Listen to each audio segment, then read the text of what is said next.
বিসমিল্লাহির রহমানির রহিম। আসসালামু আলাইকুম। ইসলাম ইসলাম হচ্ছে শান্তির ধর্ম।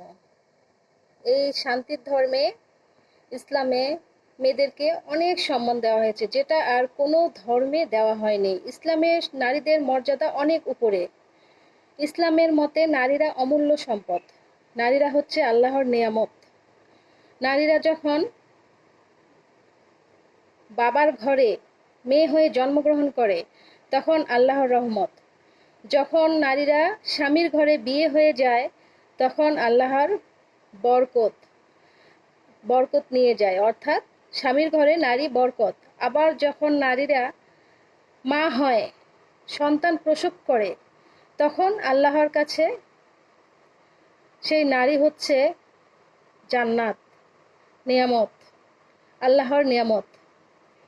সন্তানের কাছে মা একটি নিয়ামত, স্বামীর কাছে নারী বউ একটা বরকত, আর বাবার কাছে মেয়ে হচ্ছে একটা রহমত। আল্লাহ যখন খুব খুশি হন তখন একটা বান্দাকে সন্তান দান করেন, নারী সন্তান। খুব খুশি হলে বান্দা আল্লাহকে নারী সন্তান, কন্যা সন্তান দান করে। কোরআনে, আমাদের কোরআনে, পবিত্র কোরআন শরীফে, কোরআন মাজিদে আমাদের আল্লাহর নিয়ামতের মধ্যে নারী একটি অন্যতম।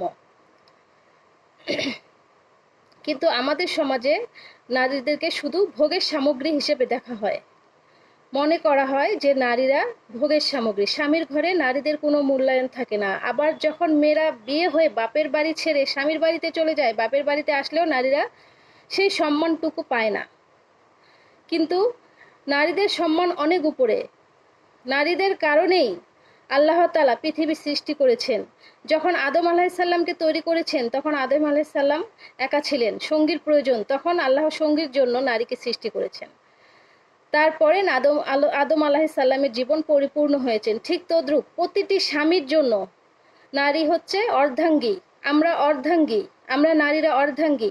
যখন একটা পুরুষ একটি বাজার করে এনে দেয়, খাওয়ার মতো না, বাজার করে এনে দেওয়ার পরে সেই বাজারটাকে একটা নারী সুন্দর করে খাওয়ার জন্য নানান উপকরণ দিয়ে তৈরি করে, খাওয়ার উপযোগ্য করে গড়ে তোলে। যখন একটা স্বামী একটা ঘর দেয় নারীকে, সেই নারীটা তার যত্নে, তার ভালোবাসা দিয়ে ঘরটাকে জান্নাত করে তৈরি করে। কোনো পুরুষ যদি নারীকে সম্মানের দৃষ্টিতে তাকায়, আল্লাহ তার উপরে বরকত নাজিল করেন, তার উপরে রহমত নাজিল করেন। তো সুতরাং ভাইরা, আপনারা কখনো নারীকে শুধু ভোগের সামগ্রী হিসেবে ভাববেন না, স্ত্রীকে শুধু ভোগের সামগ্রী, দাসী হিসেবে মনে করবেন না। আমাদের সমাজে বউরা শ্বশুরবাড়িতে এলে মেয়েদেরকে দাসী হিসেবে মনে করা হয়। এটা কখনোই করবেন না, এতে আল্লাহর লানত হয়, আল্লাহর গজব হয়। কখনোই এটা করবেন না। মেয়েদেরকে সম্মান করতে শিখুন। মেয়েরা বাজারে হাটে যেখানেই যাবে মেয়েদের দিকে তাকাবেন না। মেয়েদেরকে দেখলে নিজের চোখকে হেফাজত করুন। মেয়েরা ভুল করতেই পারে, মেয়েরা হচ্ছে সহজ সরল, মেয়েরা হচ্ছে নিয়ামত। মেয়েদের মন বুঝতে পারলেই নিয়ামত, আর যদি মেয়েদের মন বুঝতে না পারেন তাহলেই কেয়ামত। অতএব মেয়েদের মনকে বুঝতে চেষ্টা করুন। স্বামীদের ঘরে যতক্ষণ মেয়েরা থাকে আল্লাহর বরকত নাজিল হয়। যতক্ষণ স্বামীরা মেয়েদের ভরণ পোষণ দিবে, মেয়েদেরকে সুন্দরভাবে ভরণ পোষণ দিয়ে শান্তিতে পরিপূর্ণ সুখে রাখবে, ততক্ষণ আল্লাহ সেই ঘরে বরকত নাজিল করতেই থাকে। কিন্তু একটা ঘরে যতক্ষণ স্বামীর ঘরে স্ত্রী লাঞ্ছিত হবে, বাবার ঘরে মেয়ে লাঞ্ছিত হবে, সেই ঘরে কখনোই আল্লাহ বরকত নাজিল করবে না, রহমত নাজিল করবে না। নারীরা যত শান্তিতে থাকবে, ইসলামে নারীদেরকে শান্তিতে নরম কোমলভাবে কথা বলা হয়েছে। ইসলাম ধর্মে বলা হয়েছে যে তোমরা নারীদের সঙ্গে নরম স্বরে কথা বলো এবং নরম ভদ্র ব্যবহার করো, কারণ নারীরা হচ্ছে নরম কোমল জিনিস, কোমল বস্তু।